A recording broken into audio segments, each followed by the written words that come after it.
Mesdames, Messieurs, soyez les bienvenus. La longue digression d'Ulpien autour du terme familia, famille, de ses différentes acceptions, s'achevait, comme nous l'avons vu lors de notre dernière séance, par la configuration familiale la plus large, celle de la gens, dont les membres sont liés par le sang en tant que descendants d'un progéniteur commun ultime et par la mémoire.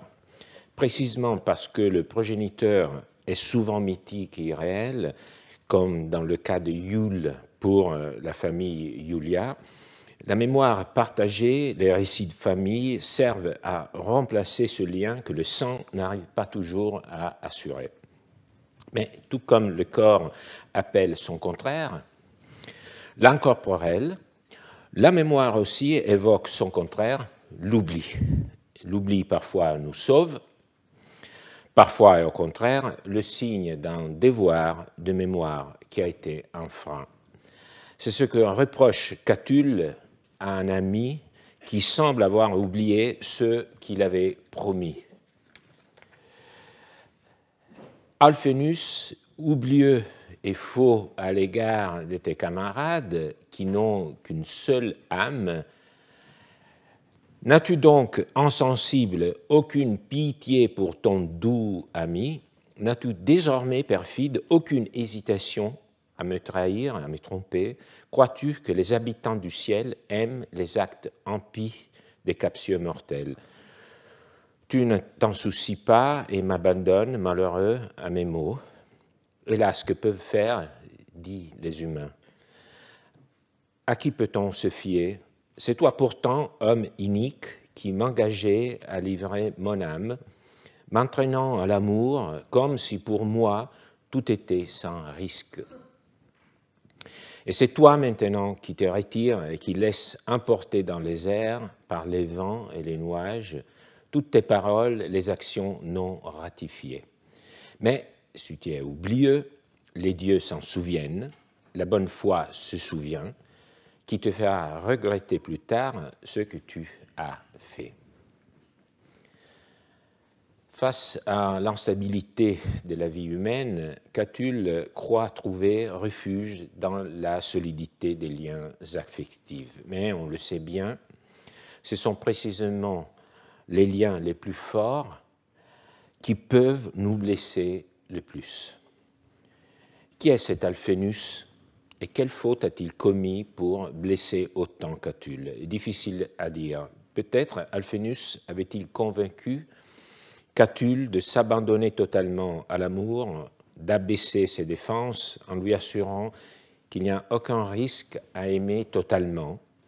Mais lorsqu'ensuite Catulle fait l'expérience de la douleur d'un amour tourmenté, son ami semble alors avoir renié ce qu'il lui avait dit, prétendant ne pas l'avoir persuadé à se donner totalement, et niant lui avoir garanti que tout irait bien, sans danger.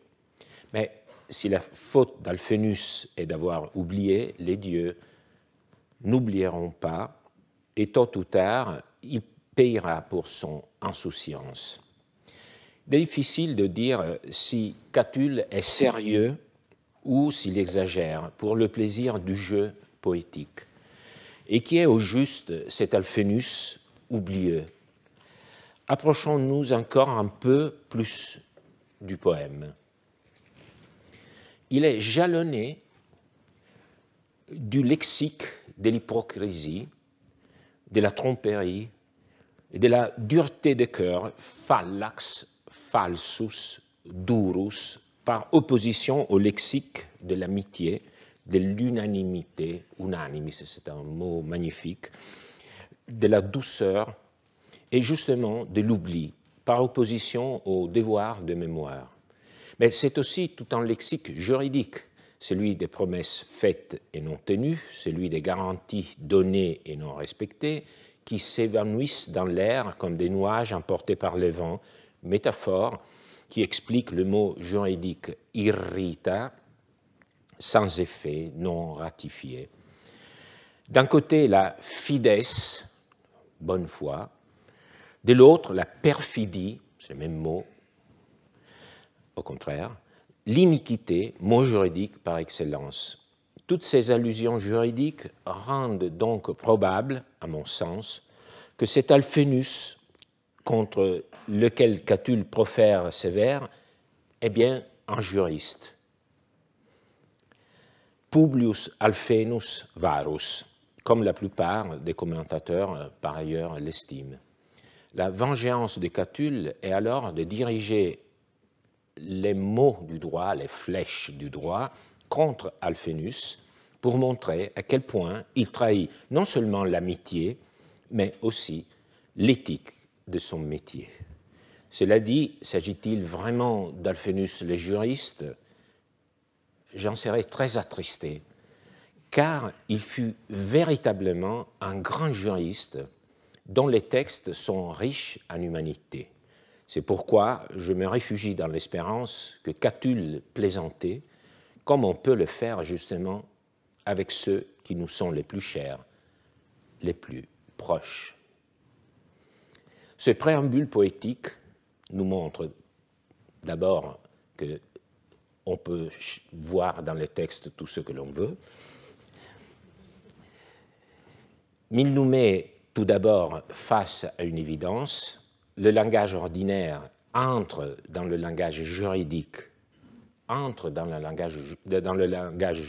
pour lui permettre de donner un corps au concept juridique, mais l'inverse est également vrai, c'est-à-dire que le langage juridique est repris par les langages communs et sert à construire des métaphores poétiques, comme ici, sous la plume de Catulle. Si vous en êtes d'accord, nous pourrions consacrer un cours, un jour, à explorer des poèmes à la recherche des métaphores juridiques. Donc, l'autre côté des métaphores. Mais pour l'instant, le poème de Catulle est aussi une façon de convoquer déjà plusieurs éléments de notre cours d'aujourd'hui. Le juriste Alphénus, qui en sera le protagoniste absolu, ensuite le thème de l'identité et aussi celui de la responsabilité. Alors, commençons par l'identité. Selon l'étymologie et comme signification première, identité est la condition d'être idem, c'est-à-dire d'être le même. Idem vient de is ou id, avec le suffixe d'insistance, dem ou em, ce qui correspond au grec tautotes. Le mot identité désigne donc en principe un rapport d'égalité absolue, de correspondance parfaite entre deux ou plusieurs éléments pris en considération. En tant que tel, il s'agit d'un schéma de relation. La relation dépend, et ça c'est très important, des critères qu'on adopte pour établir cette relation.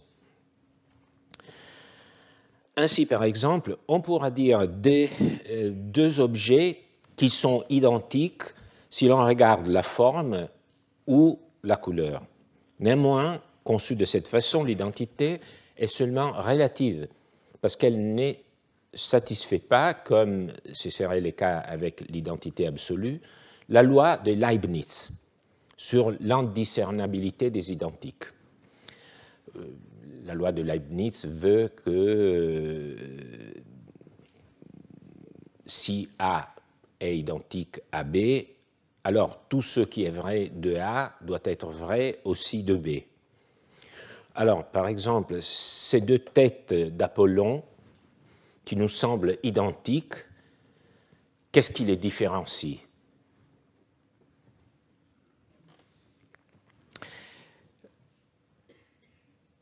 Ne cherchez pas des détails.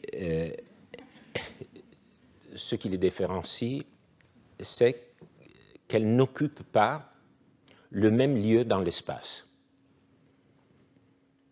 Donc, il y a sous un rapport, il ne s'agit pas, on ne peut pas dire de l'une et de l'autre la même chose à l'identique. Alors, une relation d'identité, alors donc nous sommes encore dans un cas d'identité relative, on ne peut pas dire que sous tous les aspects, les deux statues, les deux têtes d'Apollon sont identiques, donc c'est une identité relative. Mais une relation d'identité peut être instaurée, dit Aristote, aussi entre les choses qui, tout en ayant plusieurs noms, ne sont pourtant qu'une seule et même chose. Par exemple, Paul Valéry est l'auteur du cimetière marin. On parle en ce cas d'identité numérique. Et je sais bien qu'on parle d'identité numérique aussi dans un autre sens plus moderne. On se réfère à une identité spécifique quand les choses qui, tout en étant distinctes, sont indiscernables sous le rapport de l'espèce. Par exemple, et je suis en train de citer Aristote, un homme et un autre homme, donc ils appartiennent à la même espèce, un cheval, un autre cheval. Donc il s'agit d'une identité spécifique. Relation d'identité peut enfin s'appliquer à une même chose confrontée avec elle-même sur l'axe du temps, à des moments différents. Il s'agit du type d'enquête diachronique à travers le temps, qui conduit à reconnaître, par exemple, que telle chose est la même que celle que nous avions vue à un autre moment, ce qui fait que lorsque nous rencontrons quelqu'un, nous le reconnaissons. Donc nous pensons que c'est la même personne que nous avons vue. Et donc, ça nous amène à notre question. Est-ce que nous sommes vraiment les mêmes personnes que la semaine dernière? Alors, ce genre de réflexion était bien connu des juristes romains. Les textes les plus fameux proviennent justement d'une œuvre de Publius Alfenus Varus. 2 mots encore sur lui. Fut consul en 39 avant Jésus-Christ. Donc, pleine guerre civile, commandant militaire, et comme nous le savons, il fut aussi un personnage de première importance sur la scène culturelle. Catulle n'est pas le seul. Horace et Virgile s'en souviennent aussi dans leurs vers. Virgile, qui conserva grâce à lui cette ère, ne lui dédia rien de moins qu'une de ses églogues, la 6e. Donc un curriculum imposant, qui exemplifie, donc c'est un exemple du rôle majeur que le juriste jouait dans la société romaine. Ça fait toute une différence par rapport au rôle des juristes en Grèce. Donc les juristes romains étaient aussi, appartenaient aussi à l'élite, disons, politique ou économique. Alors, avant de lire son texte, le voici. Ce sera un défi de lire ce texte, le commenter, mais je pense que nous sommes prêts à le faire. Alors, une précision, comme vous voyez ici, les cours d'aujourd'hui reprend ce que j'ai proposé il y a quelques années dans un livre sur les juristes écrivains de la Rome antique, qui par ailleurs reprenait un cours que j'avais donné ici sur l'invitation de John Scheid. Et alors, si je le reprends, c'est parce qu'il me semble très pertinent pour le cours de cette année. Moi, je dirais presque une anticipation ou un présage, mais ça montre aussi que lorsqu'on fait un parcours de recherche, on a certaines perspectives qu'on, parfois inconscientes ou qu'on développe, on poursuit pendant des années. Alors, j'en profite pour dire que les cours du Collège de France sont enregistrés. Mais ils sont bien évidemment, il faut le répéter, soumis aux droits d'auteur.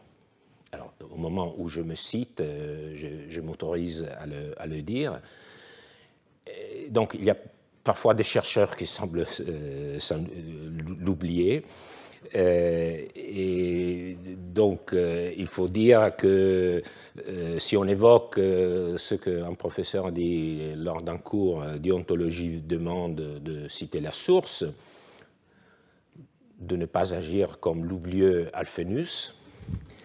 Alors, c'est bien que la science soit ouverte, mais pas à ce point-là.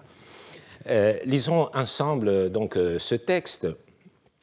On proposait ce cas d'espèce, des juges avaient été nommés pour trancher un même litige. Quelques-uns d'entre eux, après avoir entendu discuter la cause, ont été libérés du devoir de juger et d'autres les ont remplacés. Il était question de savoir si le changement de certains juges avait rendu différent les jugements ou si c'était encore la même chose. J'ai répondu que le jugement resterait le même, non seulement s'il y avait eu un ou deux juges de changer, mais même s'ils l'avaient tous été. Alors, je vous propose de découvrir ce texte peu à peu, donc nous nous arrêtons ici.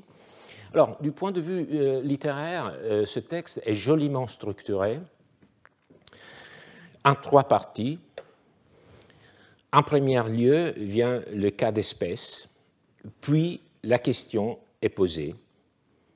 Enfin, le juriste énonce son avis, sa réponse, qu'il motive ensuite longuement. Donc, vous voyez d'abord le cas d'espèce. Des juges avaient été nommés pour trancher un même litige. Quelques-uns d'entre eux, après avoir entendu discuter la cause, ont été libérés. D'autres les ont remplacés. Question de savoir si le changement de certains juges avait rendu différent le jugement, disons pour simplifier, même si c'est un peu plus compliqué que ça, mais disons, est-ce que le jury est toujours le même? J'ai répondu que le jugement resterait le même, non seulement s'il y avait eu un ou deux juges de changer, mais même s'ils l'avaient tous été. Alors, je pense que par le biais de cette structure, on peut voir, d'une certaine façon, le client qui s'approche du juriste, lui expose ce qui s'est passé, puis formule la question, enfin, il écoute la réponse du juriste. La structure imite donc une consultation orale, mais avec une longue justification qui a l'air d'un développement plus littéraire. En tout cas, il ne s'agit pas d'une discussion purement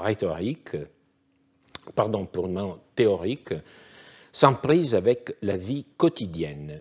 Par exemple, déterminer si la substitution d'un juge ou de plusieurs juges au sein d'un jury modifie ou pas l'identité du jury et par conséquence du jugement, permet de savoir si le prêteur doit rendre ou non un nouvel ordre de juger dont dépend le pouvoir des juges à émettre une sentence contraignante pour les parties. Donc, il y avait plusieurs de ces aspects pratiques qui étaient impliqués dans une question de ce genre.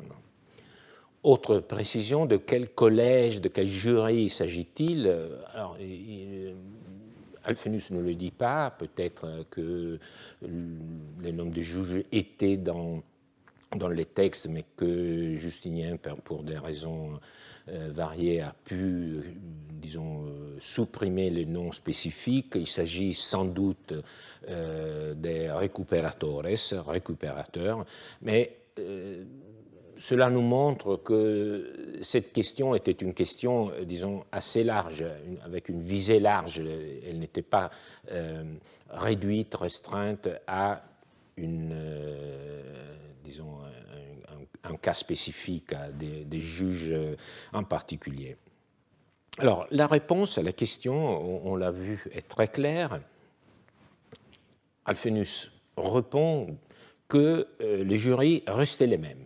Et pas seulement si on change un seul juge dans le collège, mais même si tous les juges ont été changés. Alors, comment est-ce qu'il parvient à cette conclusion? Alors, lorsque nous sommes confrontés à une question de ce genre, la première sensation est celle de la désorientation, d'un manque de points de repère. Comment peut-on traiter ce cas? Comment peut-on l'aborder? Moi, je ne dis pas encore comment le résoudre, mais comment le traiter, comment le manier, comment le réduire à un terrain familier, à des schémas, des expériences qui nous appartiennent et qui puissent nous mener à une décision raisonnable. Alors, c'est justement lorsque le lecteur tombe dans un état d'incertitude de ce genre, c'est là que la pensée thésaurisée dans le texte ancien lui vient en secours. Il prend alors conscience de la nature de la jurisprudence romaine, c'est-à-dire son statut de technique qui s'appuie sur le raisonnement. Alors, pour argumenter sa réponse, Alphenus recourt à une série d'exemples qui portent sur la substitution d'une partie laissant identique le tout auquel elle participe. Donc, ça, c'est la démarche. Il essaye de confronter ce cas à d'autres cas d'une certaine façon semblables. Alors, lisons donc la portion du texte concerné. Donc, il a répondu qu'il n'y a pas de changement et il enchaîne. En effet, une légion est toujours censée être la même, bien que plusieurs de ceux qui la composaient l'aient quittée et qu'on leur en ait substitué d'autres. Le peuple aussi est censé être le même aujourd'hui qu'il y a 100 ans, bien que plus personne de ceux qui existaient ne soit encore en vie.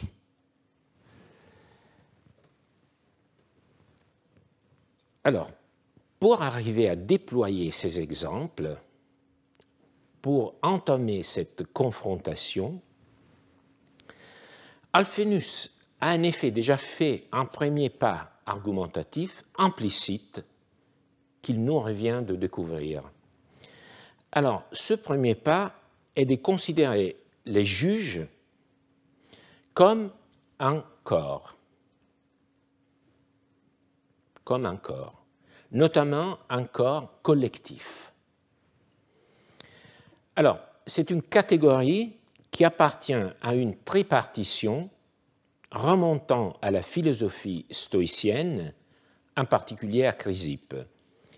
Alors, cette tripartition définit les conditions qui font qu'un objet physique ordinaire, par exemple une partie distincte du monde visible, est un corps.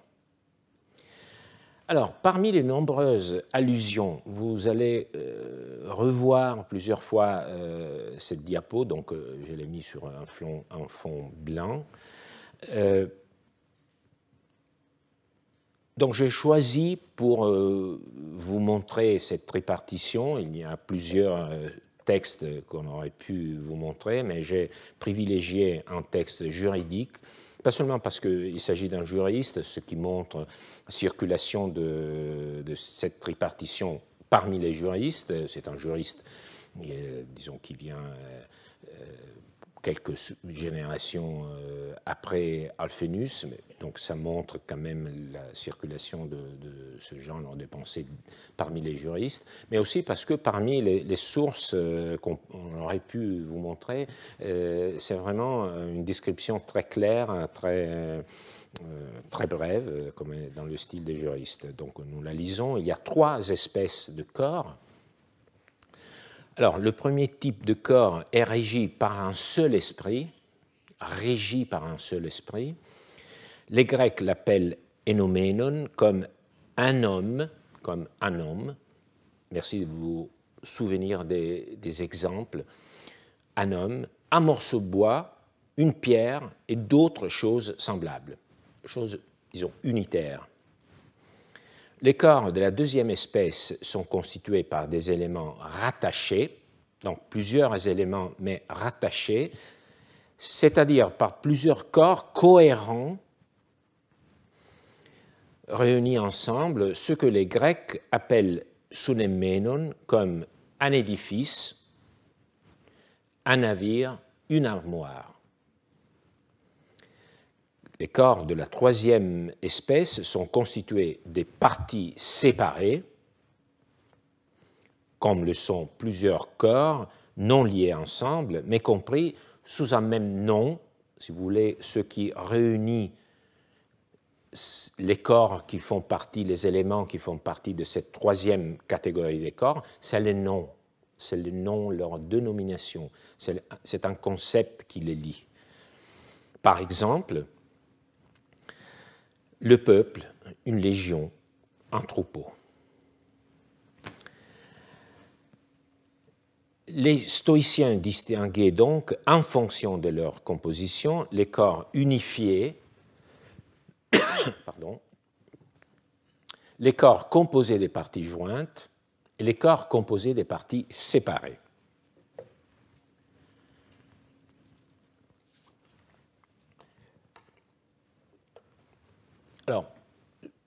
le fait que les juristes ont repris cette tripartition ne veut pas forcément dire qu'ils avaient une propension philosophique, un engouement pour la philosophie. C'est vraiment que cette tripartition était tout à fait répandue, au point que Plutarque s'en sert pour, disons, une sorte de jeu.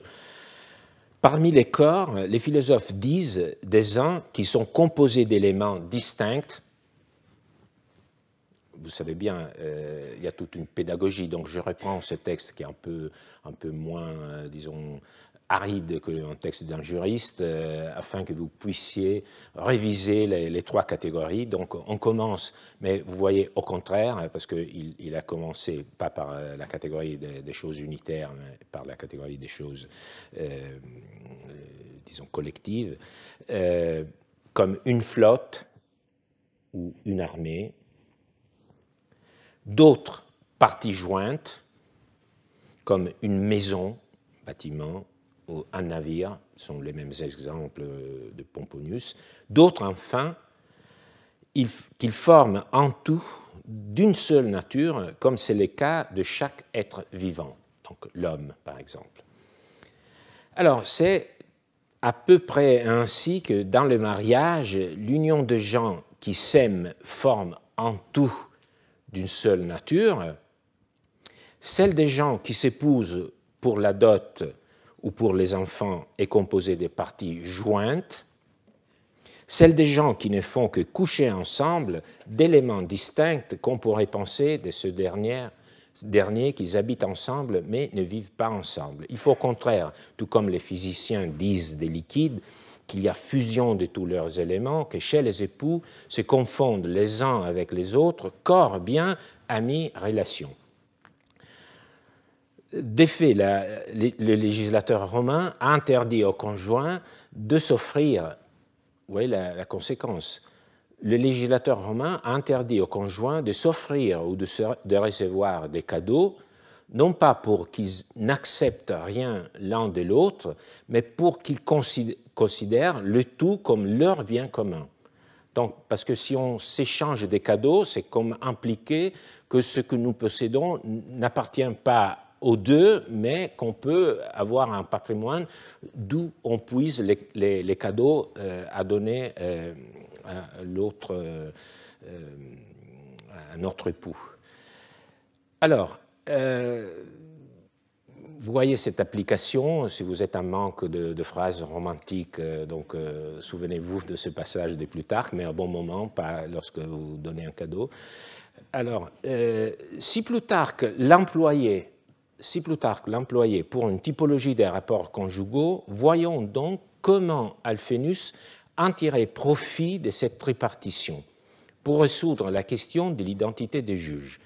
Ainsi que nous l'avons dit, le premier pas implicite que notre juriste accomplit est considérer les juges comme un corps collectif, un corps ex distantibus, un corps collectif. Donc vous voyez, une légion, le peuple. Alors, ces deux exemples offrent déjà aux juristes un premier appui à une réponse affirmative. Le remplacement de certains soldats, voire même de tous les membres du peuple, affirme Alphénus, laisse subsister la même légion avec le même drapeau, par exemple, le même nom,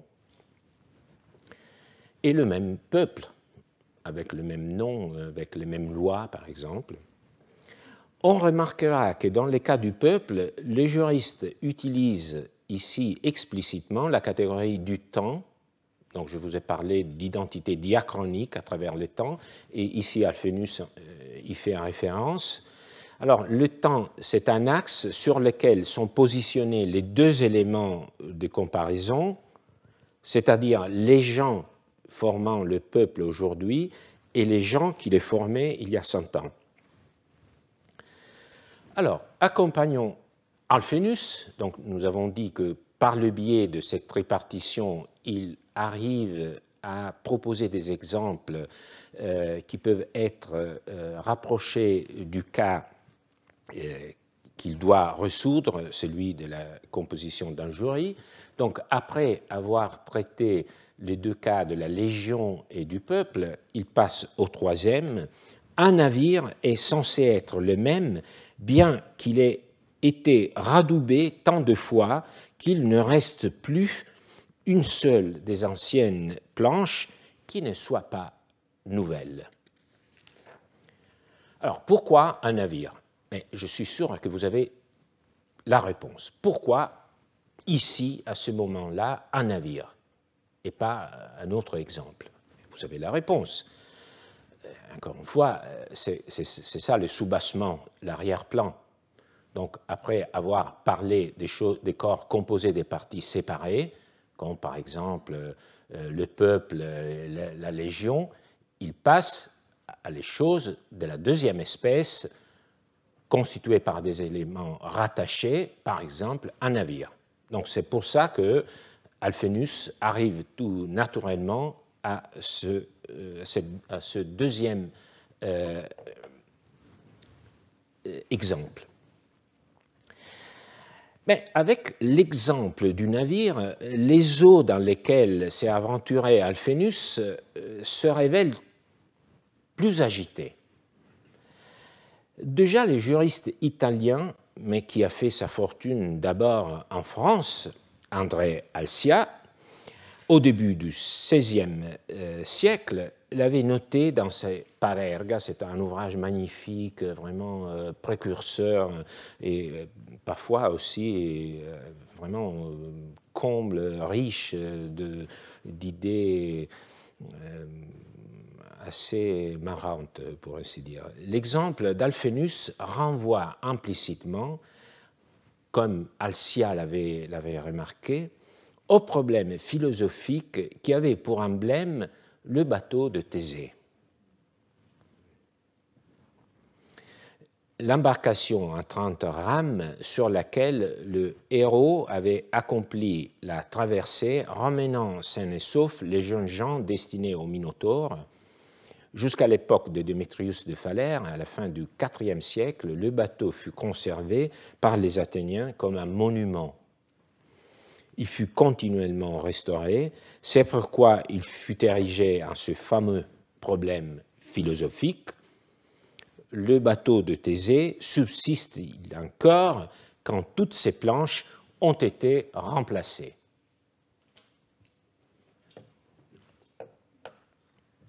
Et pourtant, pour le navire, comme pour la Légion et le peuple, Alphénus ne semble absolument pas troublé par ce dilemme. Donc là, il y a quelque chose qu'il faut remarquer. Alors, il y a un arrière-plan qu'on peut arriver à déceler, mais cet arrière-plan qui renvoie à des dilemmes philosophiques, Alphénus ne semble pas être troublé par le fait de l'aporie, de la difficulté de résoudre ces dilemmes.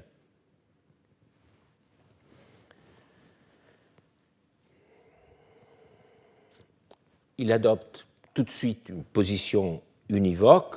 Le navire reste le même, bien que les planches aient été toutes remplacées. Donc, il n'était pas vraiment troublé par les mêmes doutes que le philosophe, qui agitait les philosophes.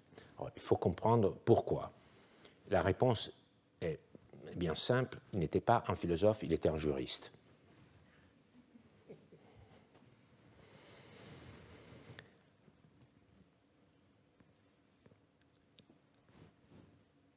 Et en réalité, on pourrait dire que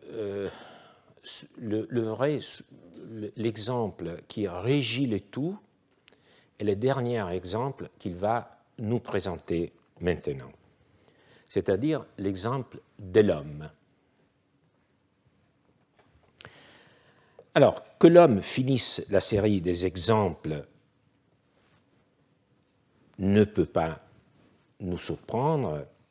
Alphénus suit tacitement le sillon tracé par le lieu commun de la tripartition des corps et nous avons bien vu que, après avoir suivi Légion, peuple, Ensuite, deuxième exemple, des corps constitués par des éléments rattachés, c'était le navire. Le premier type de corps, régi par un seul esprit. Premier exemple, l'homme. Tout est clair, apparemment.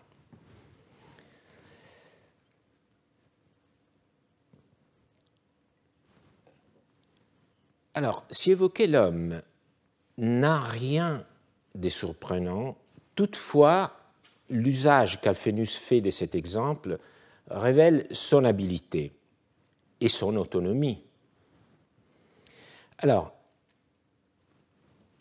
comment se sert-il de l'homme?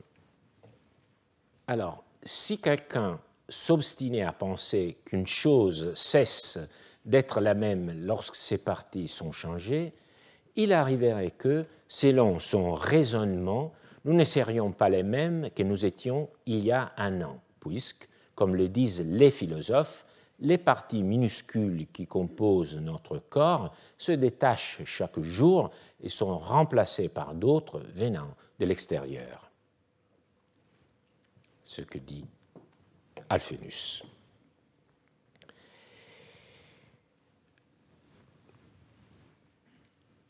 Alors, dans ce passage, j'imagine que vous avez perçu que Alphénus est presque en train de s'adresser à un interlocuteur critique, en disant si quelqu'un s'obstinait à penser que nous changeons d'un moment à l'autre, vous voyez, cette posture un peu de réponse à une objection qu'on considère un peu faible, un peu déplacée.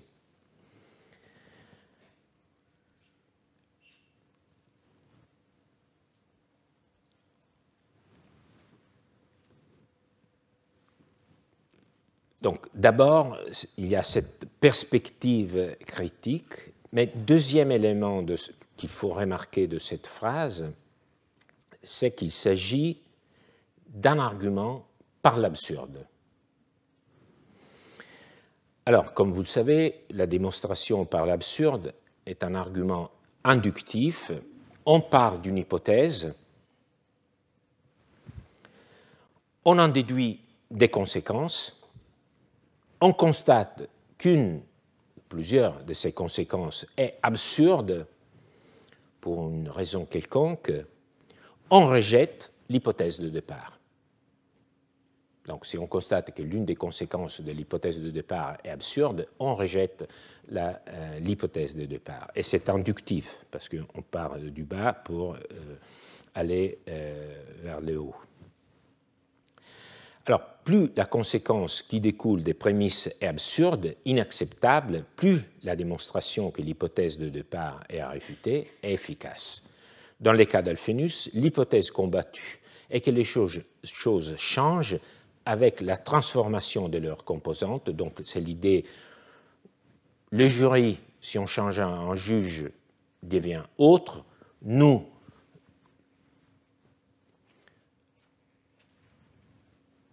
par conséquence de cette mutation des particules qui nous composent, nous pourrions dire des cellules, nous également, nous changeons en permanence. Alors, cette hypothèse, pour lui, est absurde. Mais est-il vraiment si inacceptable et absurde de penser que l'homme cesse d'être lui-même avec le changement de la matière dont il est composé? S'agit-il d'une hypothèse si absurde que ça? En fait, ce n'est pas du tout le cas. La question de l'identité ou non de l'homme dans le temps était au centre d'une violente dispute philosophique encore plus vive que celle concernant le bateau de Thésée.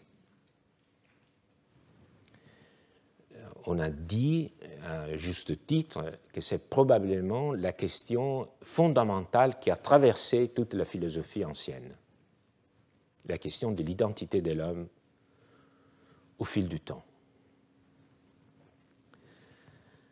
Elle remontait à la philosophie présocratique et la conclusion que nous changeons au fil du temps était justement la conclusion à laquelle a mené un argument fameux appelé operioxeseos logos, c'est-à-dire l'argument de la croissance, ou aussi au auxomenos logos par allusion à sa complexité croissante. Donc soit c'est l'argument autour de la croissance, soit c'est l'argument qui croît en complexité.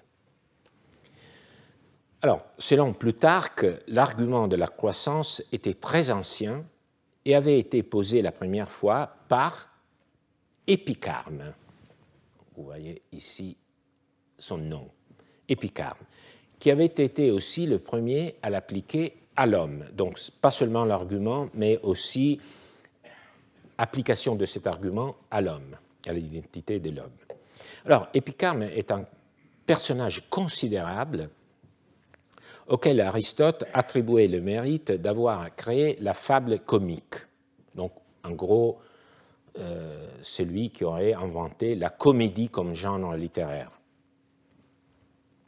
Il était originaire de Mégara Iblea en Sicile ou de Syracuse.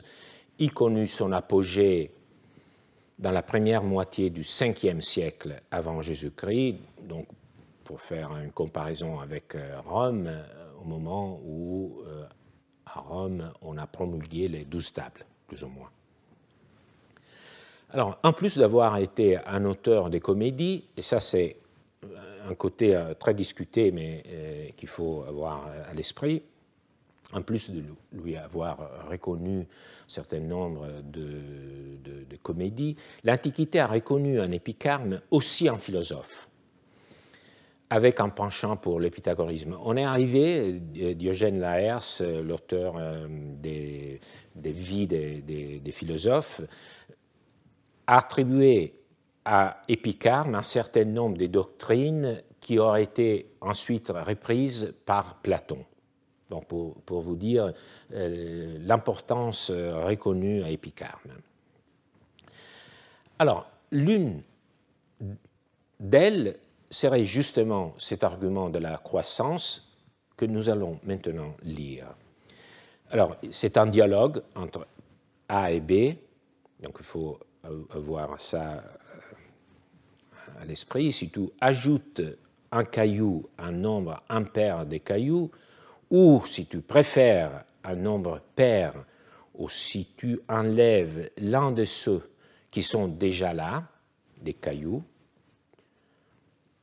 il comptait à l'aide des cailloux, donc imaginez-vous plus ou moins la scène, donc si tu rajoutes ou tu enlèves un caillou, crois-tu que leur nombre va rester le même?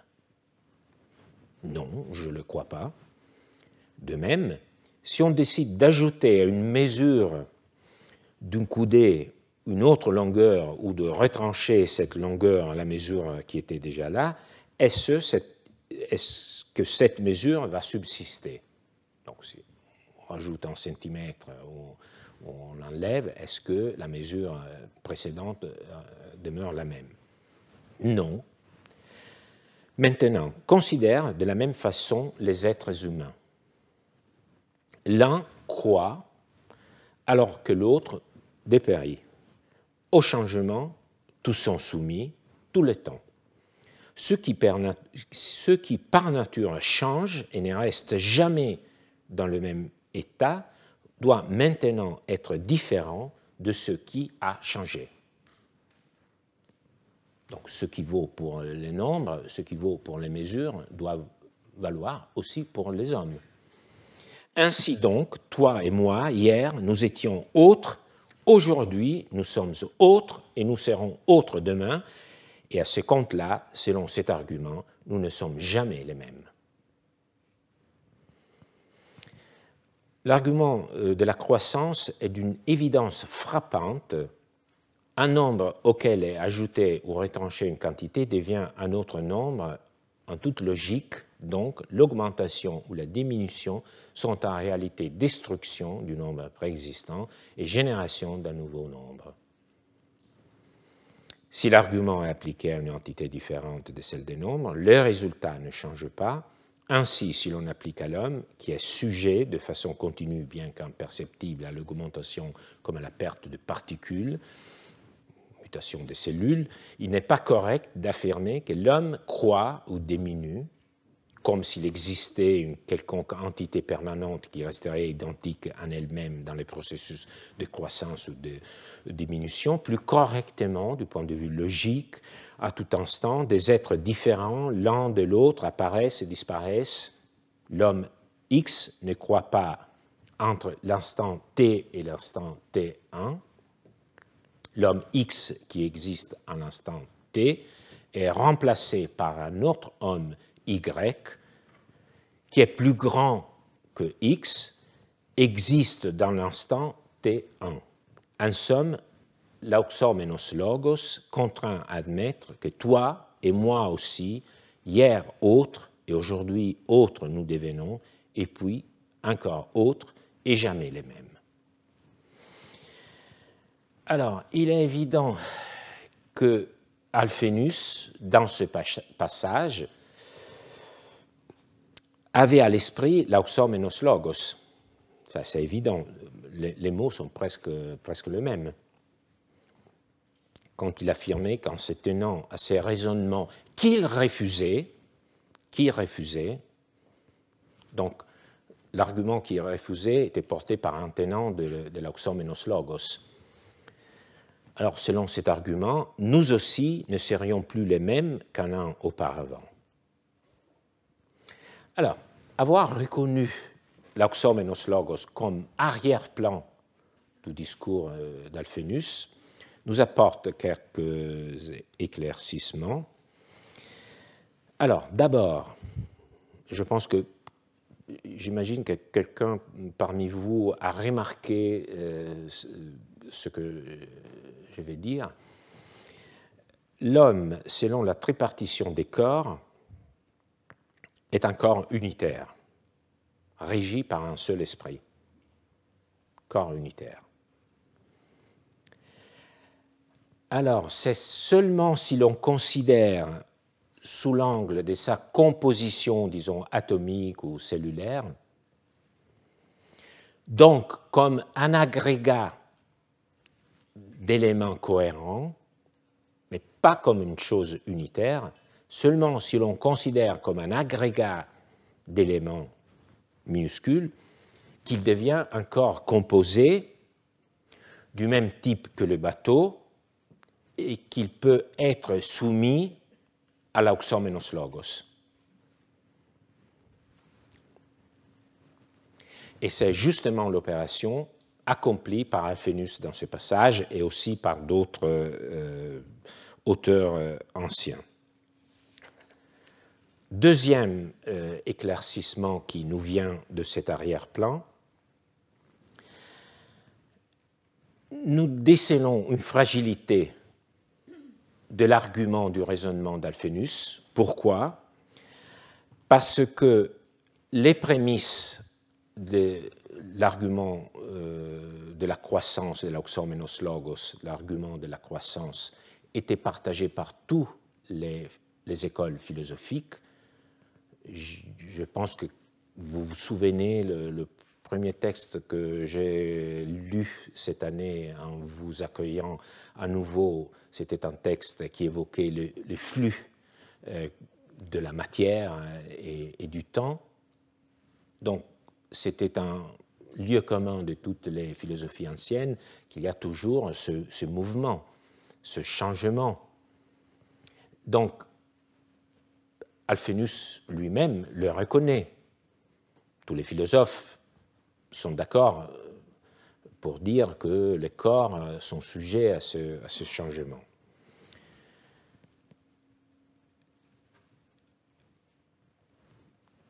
D'ailleurs, l'argument de la croissance était très logique. Donc, comment est-ce que Alphénus, ayant à l'esprit cet arrière-plan, comment est-ce qu'il peut nous dire que considérer que l'homme change tout le temps est une conséquence absurde? On devrait penser le contraire. à quelles ressources Alphénus a-t-il fait appel pour se positionner de l'autre côté, pour résoudre les problèmes? Comment a-t-il pu, avec tant de sûreté, soutenir qu'il est absurde que l'homme change dans le temps? Alors, d'abord, on peut dire qu'il ne faut jamais oublier, même si je me méfie un peu, pour ne le dire pas énormément, mais il ne faut pas toujours oublier le bon sens. Donc, je pense qu'Alphénus considérait que ses lecteurs ou ceux qui écoutaient ses réponses n'étaient pas si prêts à admettre ce changement qui nous vole notre identité, notre persistance. On peut en retrouver peut-être un indice parce qu'il passe de façon insensible d'un récit assez impersonnel à un récit à la première personne. Si quelqu'un s'obstinait à penser qu'une chose cesse d'être la même lorsque ses parties ont changé, il arriverait que, selon son raisonnement, nous ne serions pas les mêmes que nous étions il y a un an. Il y a une sorte d'appel émotionnel. Il veut nous mettre devant le fait accompli. Est-ce que vous êtes prêts à vous dépouiller de votre identité dans le temps? Nous. C'est une question qui nous concerne. Ce n'est pas seulement cet appel, disons, subjectif à l'émotivité qui fonde ce raisonnement. Alors, la voie que Alphénus a empruntée nous est suggérée, encore une fois, par un autre texte qui relève de la discussion philosophique. C'est un papyrus qui a été découvert, édité en 1905, et il s'agit d'un commentaire au Théétète de Platon. Et dans ce commentaire, le commentateur d'un passage du Théétète de Platon évoque Épicarme, et il évoque Épicarme en disant qu'il avait mis en comédie l'argument de la croissance. Donc, comprenez, je vous avais dit qu'on disait qu'Épicarme avait aussi travaillé dans le champ philosophique, qu'il avait prêté certains arguments, disons que Platon s'était emparé de certains arguments d'Épicarme. Ici, nous voyons un commentateur d'un texte de Platon qui reprend une comédie d'Épicarme et qui utilise cette comédie pour expliquer un passage de Platon. Et Épicarme, dit ce commentateur, représenta de façon comique la scène dans laquelle un tel, sollicité pour payer sa contribution au banquet, nie être la même personne, donc il y a quelqu'un qui demande à une autre personne payer sa dette, alors le débiteur nie être la même personne à cause des ajouts et des pertes qu'il a subis. Donc, ce n'est pas moi le débiteur, c'est un autre, parce que j'ai subi des pertes et des augmentations, donc au vu de l'argument de la croissance, ce n'est pas moi. Alors, c'est lui qui avait, les créanciers qui avaient fait la demande des paiements le frappe, et quand il est accusé pour cela, il réplique à son tour que autre était l'homme qui avait frappé, autre l'homme qui est accusé. Ça, c'est l'argument de la mise en scène comique. Alors, vous voyez qu'il a choisi, Épicarme, une relation juridique pour mettre en scène cet argument, avec un débiteur qui nie sa responsabilité en faisant appel à l'argument de la croissance, et le débiteur effronté est payé en retour avec le même sophisme, exaspéré par son obstination, le créditeur le malmène et donc, quand il est appelé en justice, on l'a bien vu, pour répondre des coups, nie sa propre responsabilité en affirmant ne plus être le même qu'au moment où il avait frappé son adversaire. Alors souvent, c'est en riant qu'on dit la vérité. Cette mise en scène comique de l'argument de la croissance est éclairante. Elle explique, me semble-t-il, pour quelles raisons Alphénus, en tant que juriste, ne pouvait que prendre parti pour l'identité de l'homme dans le temps. Vous vous souvenez, le problème, c'était qu'il disait que c'était absurde que l'homme changeait, mais le problème était qu'il y avait maintes philosophes qui nous disaient que c'était tout à fait logique de considérer que l'homme change tout le temps. Donc pourquoi il a choisi cette voie? Parce que, comme on l'a vu par l'entremise, par le biais de cette mise en scène juridique, il ne pouvait que prendre parti pour l'identité de l'homme dans le temps. Autrement, Alphénus aurait vu se dissoudre les sujets des rapports juridiques, s'évanouir tous les prêteurs et les emprunteurs, les déposants, les dépositaires, les voleurs, les propriétaires, les époux, les enfants, tout sujet du droit ne garderait pas son identité pour un temps suffisant pour garantir la solidité des rapports juridiques. Donc, pour un juriste, c'était nécessaire de se tourner plutôt vers le côté de la stabilité, de l'identité, que vers le côté du flou. L'exigence de stabilité était essentielle pour penser l'ordre juridique.